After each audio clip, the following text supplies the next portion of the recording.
నమస్తే, welcome to Suman TV. Weight loss. So చాలామంది ఈ వెయిట్ లాస్ కోసం చాలా ప్రయత్నాలు చేస్తూ ఉన్నారు. సో ఊబకాయం అనేది సకల రోగాలకి కారణం ఊబకాయమే మనం చెప్పుకోవచ్చు. సో ఇది ఒక చైన్ సిస్టమ్ లాంటిది. సో ఒకటి స్టార్ట్ అయిందంటే వన్ బై వన్ ఒక్కొక్కటి అనారోగ్య సమస్యలు స్టార్ట్ అవుతూనే ఉంటుంది. ఫర్ సపోజ్ ఊబకాయం వచ్చింది అని అంటే వన్స్ హార్మోనల్ ఇంబ్యాలెన్స్ స్టార్ట్ అవుతుంది. హార్మోనల్ ఇంబ్యాలెన్స్ అయిందంటే థైరాయిడ్, డయాబెటీస్ లైక్ ఇవన్నీ స్టార్ట్ అయ్యాయి అంటే బాడీలో ఉన్నటువంటి ఆర్గన్స్ అన్నీ కూడా ఆటోమేటిక్‌గా దెబ్బతింటాయి. సో ఈ వెయిట్‌ని ఎలా మనం కంట్రోల్ చేసుకోవాలని చాలా రకాల ప్రయత్నాలే చాలామంది చేస్తూ ఉంటారు. కొంతమంది సర్జరీ వరకు కూడా వెళ్తూ ఉంటారు.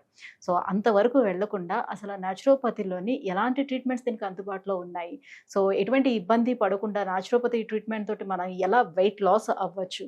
సో ఏ రకంగా మనకు ఉపయోగపడుతుంది న్యాచురోపతి? ఈ విషయాన్ని తెలియజేసేందుకే మనతో పాటు ఉన్నారు డాక్టర్ జ్యోత్స్న పులిపాటి గారు.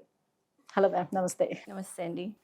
మ్యామ్, సో వెయిట్ లాస్ ఎక్కడ చూసినా, ఎక్కడ విన్నా కూడా మనకు వెయిట్ లాస్ పదం ఎక్కువగా వినిపిస్తుంది. ఒకప్పుడు మన ఇండియా చూసుకున్నట్లయితే సో ఎక్కువగా సన్నంగా ఉండే పీపుల్ ఎక్కువగా ఉండేవారు, మధ్యస్థంగా ఉండేవాళ్ళు ఉండేవారు. ఊబకాయం అనేది చాలా తక్కువగా ఉండేది. ఎందుకంటే మనకి వ్యవసాయం చేసేటువంటి దేశం కాబట్టి కరెక్ట్ అండి. సో ఎక్కువ మంది ఉండేవారు కాదు. ఇప్పుడు చూసుకుంటే మన లైఫ్ స్టైల్ అంతా చేంజ్ అయిపోయింది. సో ఫారెన్ కల్చర్ అంతా కూడా మనం అడాప్ట్ చేసుకున్నాం. ఆటోమేటిక్‌గా ఊబకాయాన్ని కూడా మనం అడాప్ట్ చేసుకున్నాం. సో ఎలా దీని నుంచి బయటపడాలంటారు? ఎందుకు వస్తుంది ఈ ప్రాబ్లమ్ మనకి? ఎక్కడ వస్తుంది? మనం ఎక్కడ మిస్టేక్స్ యూజ్ చేస్తున్నాం? సో మీరన్నట్టు ఒబెసిటీ కాస్త గ్లోబెసిటీ అన్న టర్మ్ అనేది ఇవ్వడం జరిగింది. అండ్ మన దేశంలో శారీరక శ్రమతో కూడిన మనం చేసే ప్రొఫెషన్స్ కానివ్వండి, వర్క్ కానివ్వండి, మీరన్నట్లు వ్యవసాయమే మెయిన్ ఉపాధిగా ఉండేటట్లు ఉండేది. అంతేకాకుండా మన జీవన శైలిలో ఏదైతే వర్క్ చేస్తూ ఉంటామో, ఏ పని చేసినా కానివ్వండి, పొద్దున్న లేచిన దగ్గర నుంచి రాత్రి వరకు కానివ్వండి. ఫర్ ఎగ్జాంపుల్ పొద్దున్నే లేచిన వెంటనే మనకి లేచి తెల్లవారుజామున 4కే లేచి వాకిలి ఊడ్చుకోవడం, ముగ్గు పెట్టడము, అది ఒక సాంప్రదాయంగా కంటిన్యూ అవుతుంది. సో ఆడవాళ్ళు పొద్దున్నే లేచి ఈ పని ఎప్పుడైతే చేస్తూ ఉంటారో, వంగడము, లేవడము, తర్వాత కిందనే కూర్చొని వంట కూర్చునేవాళ్ళు, లేచేవాళ్ళు, తర్వాత ఏది కావాలన్నా కానివ్వండి ఫ్యామిలీకి సమకూర్చుకుంటూ, ఎస్పెషల్లీ విమెన్ అయితే గనక పొద్దున్న నుంచి రాత్రి దాకా శ్రమించేవాళ్ళు, పిండి రుబ్బుకునేవాళ్ళు, తిరగలి తిప్పేవాళ్ళు, రోకళ్ళు దంచేవాళ్ళు, మిక్సీలు అనేవి ఉండేది కాదు. సో ఇవన్నీ కూడా న్యాచురల్గా ఒక క్యాలరీ బర్నింగ్. ఇప్పుడు కానీ చెప్పాలి ఇప్పుడు అంటే ఇవన్నీ కూడా చేయొద్దు అని డాక్టర్స్ చెప్తున్నారే కదా! ఇప్పుడు ఆర్థోపెడిషియన్స్ వస్తే మీరు కిందన కూర్చొని లేవద్దు ఆ పొజిషన్‌లోని అలానే చెప్తున్నారు. సో ఒంగోని లేవటం వల్ల కూడా ప్రాబ్లమ్స్ వస్తున్నాయని చెప్తున్నారు. చెప్పులు లేకుండా నడవద్దు అని అంటున్నారు. ఇంట్లో కూడా చెప్పులేసుకోమని చెప్తున్నారు. ఎలా? సో దానికి కొన్ని థింగ్స్ ఉన్నాయండి. ఇప్పుడు ఆ రికమెండేషన్స్, ఆ అడ్వైజ్ ఇచ్చారు అని అంటే కనుక ఓన్లీ ఆల్రెడీ ఎగ్జిస్టింగ్ ప్రాబ్లమ్స్ ఉన్న వాళ్ళకి మాత్రమే అడ్వైజ్ వర్తిస్తుంది, అందరికీ వర్తించద్దు. కింద కూర్చొని లేవద్దు అని అంటే already osteoarthritis or knee pains grade 3, grade 4లోకి వెళ్ళిన వాళ్ళకి డెఫినెట్లీ అడ్వైజ్ చేయము. ఎందుకంటే నీస్ ఆల్రెడీ కార్టిలేజ్ వార్న్అవుట్ అయి ఉంది, కాళ్ళు ఆల్రెడీ స్వెల్లింగ్, పెయిన్లో ఉన్నాయి. సో నీని కంప్లీట్గా ఫ్లెక్స్ చేయడం అనేది అడ్వైజ్ చేయము. ఓంగోవద్దు, లేవద్దు అని అంటే స్పైనల్ ఇష్యూస్ ఉన్న వాళ్ళకి ఆ అడ్వైజ్ ఉంటుంది అనమాట. మీరు ఆల్రెడీ ఇష్యూస్‌లో ఉండే వాళ్ళకి మాత్రమే ఆ అడ్వైజ్. బట్ నార్మల్ పీపుల్కి వితౌట్ ఎనీ ఇష్యూస్ హెల్దీగా ఉన్న వాళ్ళకి అలాంటివి చేస్తూ ఉంటేనే మనకి బాడీ అనేది ఫ్లెక్సిబుల్గా ఉంటుంది, ఒక న్యాచురల్ రొటీన్లో అనేది ఉంటుంది. కాకపోతే అన్ఫార్చునేట్లీ బికాస్ ఆఫ్ టెక్నాలజీ కానివ్వండి అండ్ ఏఐ వచ్చిన తర్వాత అయితే కనుక ఈవెన్ బిఫోర్ దాట్ ప్రతి పని రిమోట్ ఒత్తడము, స్విచ్ వేయడంతోనే ప్రతి పని అయిపోతుంది. సో ఫిజికల్గా మనం వర్క్ చేయడము అనేది కంప్లీట్లీ లైఫ్ స్టైల్లోనే లేకుండా అయిపోయింది. అండ్ ప్రొఫెషనల్గా చూసామనుకుంటే కనుక అర్బన్ కల్చర్లో చూసుకుంటే software professionals morning to night or at least 8 to 12 hours continuous sitting వర్క్లో ఉంటారు. Or people working in night shifts. So night షిఫ్ట్స్లో వెళ్ళిన వాళ్ళకి దే ఆర్ ఈటింగ్ టైమింగ్స్ చూడండి.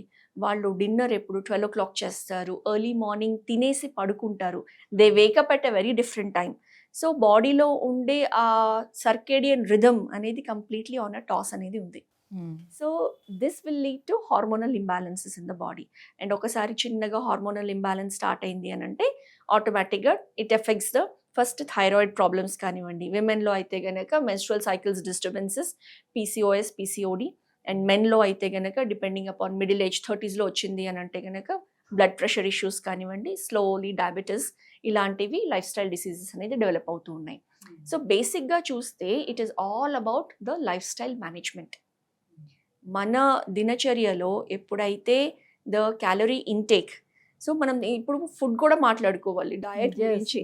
సో డయట్ అంతకు ముందు మనం ఇంట్లో హోమ్ మేడ్ ఫ్రెష్ ఫుడే తీసుకునేవాళ్ళం. ఇప్పుడు చూస్తే nobody has time to cook. ప్రతి ఒక్కళ్ళు ఎవ్రీబడి ఈజ్ బిజీ.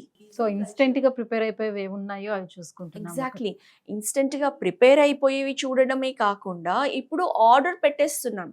మొబైల్లో వీ హ్యావ్ స్విగ్గీ, జొమాటో అంతగా ఫ్లరిష్ అవుతున్నాయి అని అంటే the only reason being everybody is preferring, అందరం ఆర్డర్ చేయడమే ప్రిఫర్ చేస్తున్నాం. ఆకలిస్తుంది, ఎవరు కూడా ప్లాన్ చేసుకొని importance for the fresh home made food అనేది తగ్గిపోతూ వస్తుంది. సో దీని మూలానే ఈ ఒబెసిటీ అనేది, ఊబకాయం అనేది డెవలప్ అవుతుంది. అండ్ ఫుడ్ టైమింగ్స్ కూడా ఏ రకంగా ఉండాలి? జనరల్గా నార్మల్గా పర్ డేలో ఆ ఫుడ్ టైమింగ్స్ ఎలా మనం ప్లాన్ చేసుకోవాల్సిన అవసరం ఉంటుంది? నైట్ టైం వచ్చేటప్పటికల్లా ఏ టైం కన్నా బిఫోర్ మనం క్లోజ్ చేసుకోవాలి? సో ఎలా ఉండాలి ఆ ప్లానింగ్ సో అంతా కూడా? ఫుడ్ టైమింగ్స్ కూడా వెరీ వెరీ ఇంపార్టెంట్. అండ్ ఆ టైమింగ్స్ ఫాలో చేయకపోతేనే న్యాచురలీ బాడీలో గట్ హెల్త్ అనేది డిస్టర్బ్ అవుతుంది. అండ్ ఇష్యూస్ లైక్ అసిడిటీ కానివ్వండి, కాన్స్టిపేషన్ కానివ్వండి, and once gut health affect అయింది అని అంటే న్యాచురల్లీ మన మెటబాలిజం ఎఫెక్ట్ అయ్యి మెటబాలిక్ డిజార్డర్స్కి దారితీస్తుంది. సో టైమింగ్స్ అని అంటే గనక మంచి సేయింగ్ ఉందండి దీనిపైన. ఏకభుక్తే మహాయోగి, ద్విభుక్తే మహాభోగి, త్రిభుక్తే మహారోగి. 3 సార్లు తింటే రోగి అవుతారు. రోగి అవుతారు. అండ్ ఆలోచించండి మనం ఎన్నిసార్లు తింటున్నాం అన్నది. అఫ్కోర్స్ 3 టైమ్స్ పక్కా అన్నట్టుగా ఉంటుంది మనకి. Breakfast, lunch, dinner plus mid morning snack, evening snack అంటే 5 మీల్ అనేది చాలా నార్మల్ అయిపోయింది. అండ్ ఇంతే కాకుండా సోషలైజేషన్, మనము డిన్నర్స్కి వెళ్ళడము, లేకపోతే పోస్ట్ డిన్నర్ పార్టీస్కి వెళ్ళడము. సో మిడ్ నైట్ బిర్యానీస్ చాలా పాపులర్ అయి ఉంటాయి. 12 o'clock, 1 o'clock. మనం చూస్తే కనుక ఈవెన్ 2 AM, 3 AM వరకు కూడా పార్టీ పబ్ కల్చర్లో ఉన్న వాళ్ళకి they are having drinks and food at that time. ఆ టైంలో తింటున్నారు. సో మన బాడీలో ఎవ్రీ ఆర్గన్కి ఒక 2 hour విండో పీరియడ్ అనేది ఉంటుంది where they are more effective అనమాట, మ్యాక్సిమం ఎనర్జీతో ఉంటాయి. For example early morning 5 AM to 7 AM అన్నది large intestine work are highly effective are highly energetic time అనమాట. సో అందుకే బవల్ మూమెంట్, మోషన్ అనేది మనకి ఆ టైంలో అయిపోవాలి. 5 to 7 AM. అండ్ అది ఎప్పుడు జరుగుతుంది? అసలు మనం లేస్తే కదండి. అసలు 7 o'clockకి కూడా లేచారు అని అంటే ఈ రోజుల్లో wow, it's like early morning లాగానే కనిపిస్తుంది అనమాట. 4 o'clock లేవడము, బ్రహ్మ ముహూర్తాన లేవడము, దినచర్య అప్పటి నుంచి బిగిన్ చేయడము, early to bed early to rise అనే కాన్సెప్టే పోయింది. సో బెస్ట్ అనేది బ్రేక్ఫాస్ట్ టైం. అండ్ ఏజ్ని బట్టి కూడా we can say meal time అనేది ఇప్పుడు మనం ఇందాక అనుకున్నట్టు ఎనీబడి బిలో 40 వాళ్ళకి 3 meal ఇస్ గుడ్ ఇనఫ్ అండి బ్రేక్ఫాస్ట్. సో బ్రేక్ఫాస్ట్ ఏదైనా కానివ్వండి between 7 to maximum 8:30, 9 AM complete అవ్వాలి. లంచ్ అయితే గనక anywhere between 12:30 to 1:30, maximum 2 o'clock, not more than. Per డేలో 1 time తీసుకుంటే ఒకవేళ ఏ టైం ని మెయింటైన్ చేయొచ్చు అంటారా? 1 meal 1 meal వెయిట్ లాస్కి ఈ మధ్య కాలంలో ఓమాడ్ అనేసి 1 meal a day అనేది ఒక food kind of a fancy food culture అనేది స్టార్ట్ చేశారు apart from intermittent fasting. So 1 meal a day చాలా మంది they are taking between 12 o'clock to 2 PM అండి, 12 నుంచి 2 o'clock దాకా. సో ఆ టైంలో 1 meal తీసుకొని మిగతా టైం అంతా కూడా just being on water or green tea లాంటివి జస్ట్ ఆర్ లైమ్ జ్యూస్ కానీ తీసుకొని ఉంటున్నారు. బట్ ఇది కూడా not everybody should be doing this, only under a guided doctor prescription. ఎందుకనంటే అసోసియేటెడ్ మెడికల్ కండిషన్స్ ఉండొచ్చు. సపోజ్ దే ఆర్ ఎనిమిక్, వాళ్ళకి already haemoglobin levels తక్కువ ఉన్నాయి.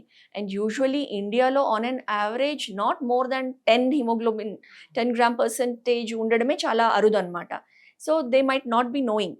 And 9 gram, 7 gram, even 5 gram వాళ్ళని కూడా బట్ చూస్తే వాళ్ళు నార్మల్గానే కనిపించవచ్చు. 5 gram హిమోగ్లోబిన్ పర్సెంటేజ్ ఉన్న వాళ్ళు, అలాంటి వాళ్ళు ఇలాంటివి టేకప్ చేస్తే కనుక ఇట్ వుడ్ బి కంప్లీట్లీ అంటే డిజాస్టర్. ఇప్పుడు చాలా మంది ఎవరికి వాళ్ళు ఇట్లానే మన యూట్యూబ్ లో వాటిల్లో చూసి ఎవరికి వాళ్ళు కూడా డైట్ ప్లాన్స్ అనేది చేసేసుకుంటున్నారు. అవును. మీరు అన్నట్టుగా ఇప్పుడు 1 meal ఆ డైట్ గాను ఒకవేళ ఫాలో అయితే ఇలాంటి ఇష్యూస్ ఉండేటప్పుడు లేడీస్ లోని హార్మోనల్ ఇంబాలెన్స్ కి ఎంతవరకు ఛాన్స్ ఉంటుంది? అంటే 1 meal as a short term చేయొచ్చండి. ఫర్ ఎగ్జాంపుల్ న్యాచురోపతిలో one of the best therapies is the fasting therapy. Fasting అంటే అందరూ ఇప్పుడంటే ఇంటర్మిటెంట్ ఫాస్టింగ్ అని కానివ్వండి, లేకపోతే fasting is giving rise to autophagy which is also able to cure diseases like cancers అనేది మనకి వెలుగులోకి వచ్చింది. బట్ అనాది కాలంగా చూస్తే ఫాస్టింగ్ మన ఏదో ఒక ప్రతి కల్చర్లో అనేది ఇన్కార్పొరేట్ అయి ఉంది. మనకి ఏకాదశి ఫాస్టింగ్ కానివ్వండి, పౌర్ణమి ఫాస్టింగ్ కానివ్వండి, నవరాత్రి ఫాస్టింగ్ కానివ్వండి. సో ఇయర్లో ఫస్ట్ నవరాత్రి, రామ నవరాత్రి వచ్చినప్పుడు 9 days ఫాస్టింగ్ ఉంటుంది. తర్వాత దసరా నవరాత్రి అప్పుడు 9 days ఫాస్టింగ్ ఉంటుంది.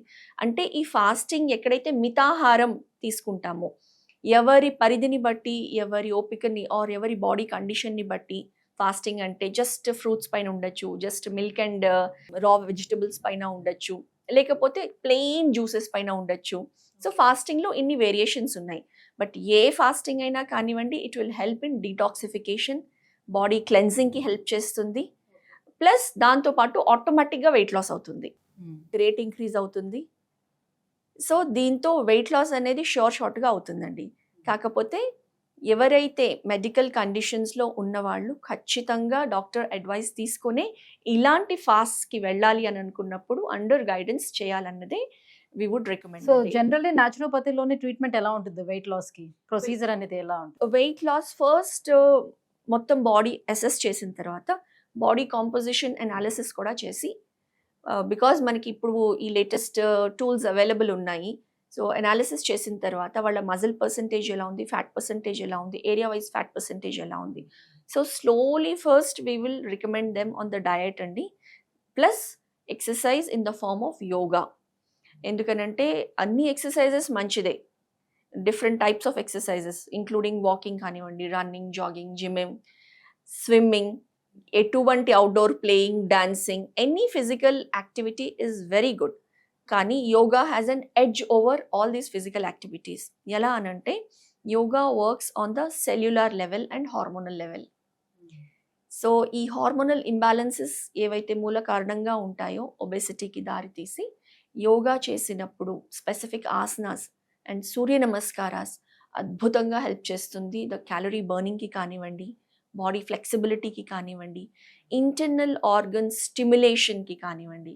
సో ఎవరికైతే causes because of hormonal imbalance ఉందో అండ్ సెడెంటరీ లైఫ్ స్టైల్తో ఈ ఒబెసిటీ ఎవరికైతే ఉందో వాళ్ళకి యోగా చాలా అద్భుతంగా పనిచేస్తుంది, especially in the form of power yoga అనమాట. సో దీంతో పాటు ఎన్ని మెడికేషన్స్ ఏమైనా ఉంటాయా only for yoga and diet? Yoga, diet and therapies ఇస్తామండి. సర్టన్ థెరపీస్ ఉంటాయి, లైక్ హైడ్రోథెరపీ ట్రీట్మెంట్స్ ఉంటాయి.